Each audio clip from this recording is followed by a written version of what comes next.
Let's start by talking about CSS. In simple words put it, CSS is cascading style sheet and is a style sheet language used to describe the presentation semantics from a document written in markup language. Those documents are specifically HTML and XHTML, but the language can also be applied to documents such as XML, including plain XML, CVG, and XUL. In other words, simply put, the cascading style sheets is a simple mechanism for adding style to the web documents.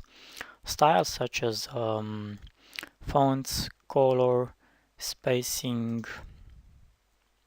borders, margins, and so forth. And we'll also take a look in a couple of minutes to see how this actually works for us. As you can see in this page, I have implied already using CSS some kind of style for the text and the images, basically the entire content of the page. As you've already noticed, we have a little bit much more freedom of expression using the CSS style for the elements, and we have a bit more control than with simple attributes in XHTML and HTML, as we already seen.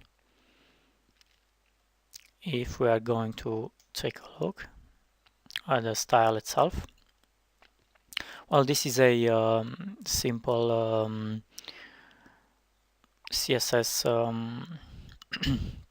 style page. It's cascading style sheets, and I've used it for now to define a couple of styles for the elements. For instance, you've noticed it's an img, basically is the image style, and I have defined a style for the left image and for the right image.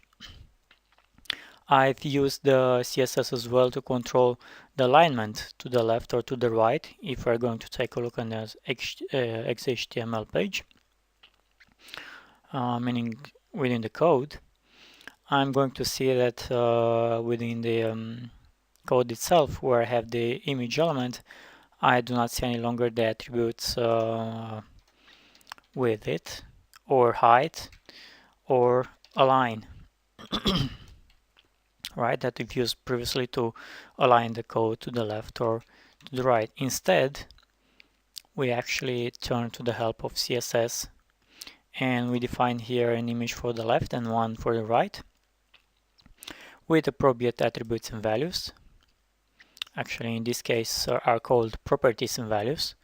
So in my case, we have a float left that defines this image to align to the left page, and we have a float right for this secondary image to align to to the right side. Now, as you can see, we can control also the border around the images. We can control the space around them, which in this case is called the margin. We can control the padding, which is the distance between the margin elements and the border outside, right, the element. As you can see, we can control the text color. In this case, it's a little bit gray, and also the style. It's an italic text, as we see here. The gray class, it's color gray, and the font style in this case would be italic. We have yet another class defined, which as you have noticed, the text is bold for once, and then it's also orange color. Then we have another style defined. In this case, the text itself is white, and it has a background gray as gray. And also I've especially place this container here so we can see what happens in this case. You see now my container, which is the p element, because the p element, as we've already learned, is a container element. Okay, contains my text, and it goes right to the end. Actually, it spans from one side of the page to the other side, and it goes under the image. As you've noticed, the text does not go onto the image, while however the container does.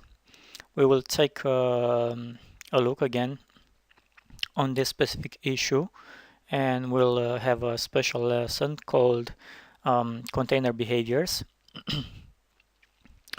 And we'll see how exactly this container will behave in different situations, and especially when we are using CSS. So you can see already this improves a lot our easiness, to say so. For instance, if I want to just change this paragraph with this one, all I have to do is go back to the paragraph and change this name class to orange, save it, go back and refresh, and the class is changed. Of course, I can go, on the other part, and I can say instead of orange, gray. And this is how easy it is using CSS predefined style to actually control the content style itself, be they color, background, color of the fonts, the size of the fonts, the font family. For instance, this one is Arial, the other one is just a simple serif, most likely Times New Roman. So you can see how helpful can it be in these kind of situations. With no further ado, we're gonna get to the next lesson, and we'll see how the CSS is formatting the page, how we're going to implement the CSS within our page, and what is the basic structure of the CSS.